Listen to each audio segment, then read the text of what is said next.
Okay, so you've just been given a diagnosis of low thyroid, hypothyroid.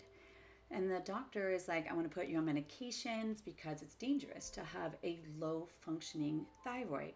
So, your first thing is, let me do some research, let me get a second opinion.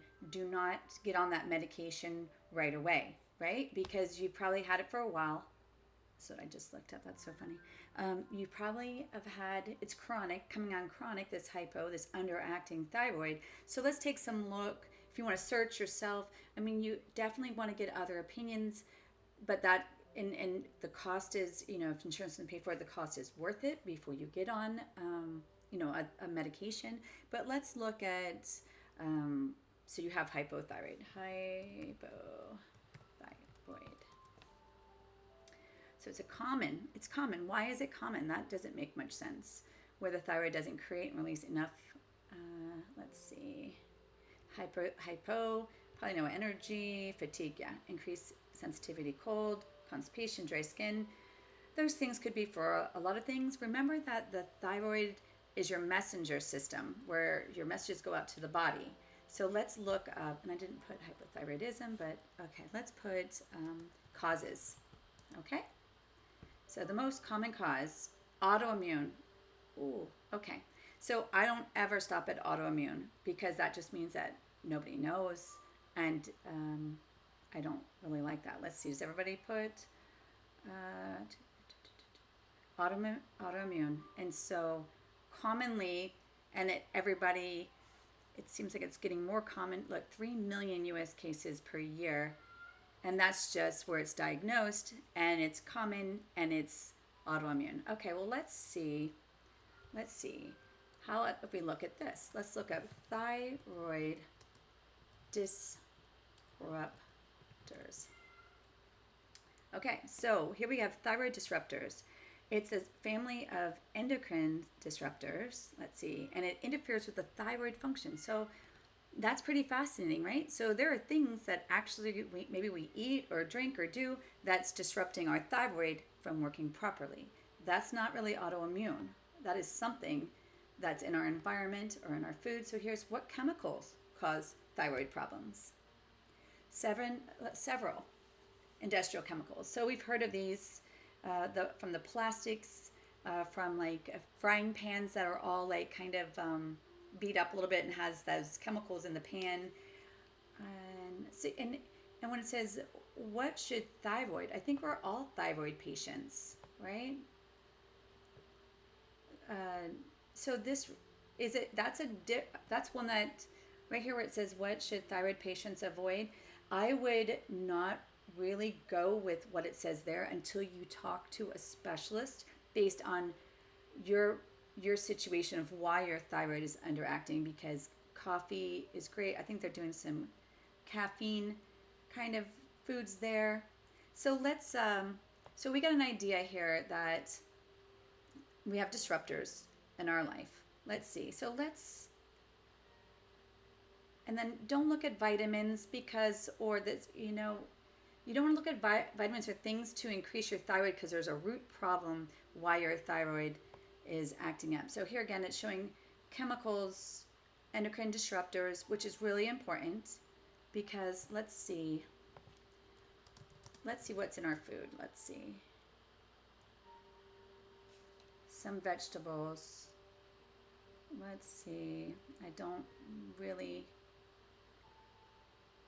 industrial chemicals, pesticides. So if you're walking in your pretty grass that's just been sprayed, or the chemicals stay in the grass and the soil.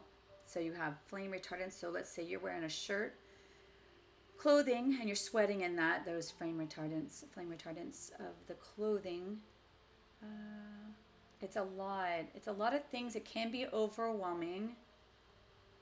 So you can see,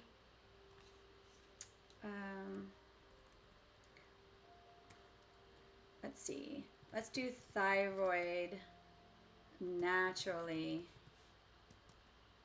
So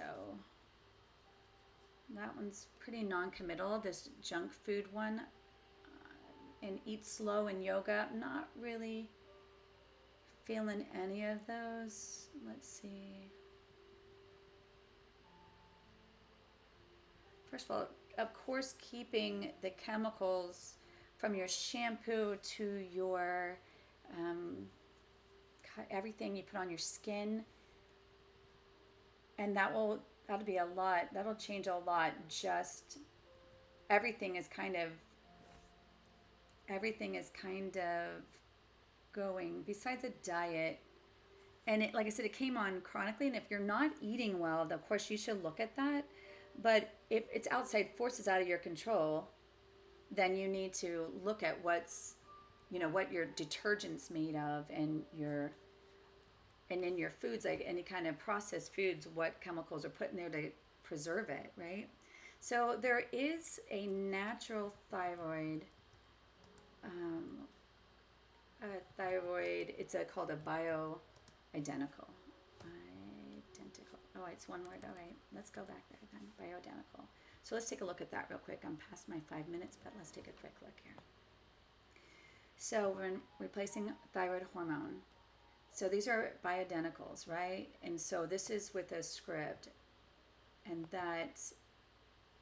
so it's naturally derived from animals, pigs, cows, or sheep, which is good to know because if you're a vegetarian or vegan, and even if you're not, if you're an omnivore, how are these animals treated before they're made?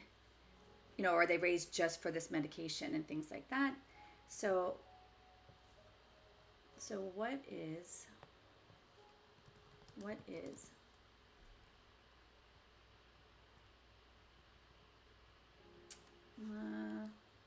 let's see what it's made from.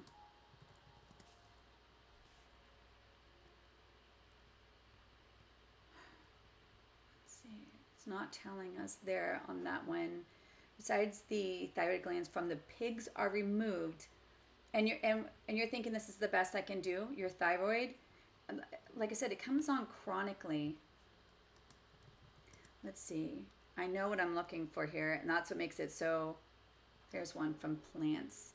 It makes it difficult because even when I know what I'm looking for, I can't find it. Okay, so bioidentical hormones they're made in the laboratory, right? But they're supposed to be identical to your body, and they're made from the compounds found in plants, so soybeans and wild yams. So you get that, right? Soybeans and wild yams. Now you can see that if you want to engage more your thyroid and not have it underacting, you would add soybeans and wild yams. And of course, get the best soybeans that are non-GMO, that are organic. Look where they're coming from. And the wild yams, that was tougher for me to find here in Florida where I live, but I have found a difference in my energy level doing that, in my sleep, adding those two things to my diet. And you can also see it's for estrogen, progesterone, because they also work all in your adrenal glands. So here we're finding, it took me a little longer than I wanted to find what I needed to be successful with an underacting thyroid. We know that we need to back off the chemicals that are in our products. We know that we can add some foods and it only has those two things. So let's see really quick, let's see how much that cost. So let's put here.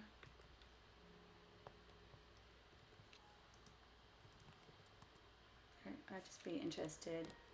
So the average cost for hormones, it's $31 to $85 per month, depending.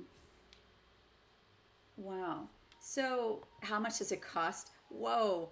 Are you kidding? How much does it cost to balance your hormones? So they're not saying, hey, stop doing these things that are disrupting your hormones, that are making your hormones like underact and not sending signals, but it's telling you, here, let's just manage this, and then there's an annual fee. Wow. And when you're miserable and you have sweats and you can't get up in the morning, you'll pay anything, right? So here you have soy, you have yams, you have a number of things you can take out of your routine that's going to boost your hormones for free. Well, at the cost of soy and yams, obviously.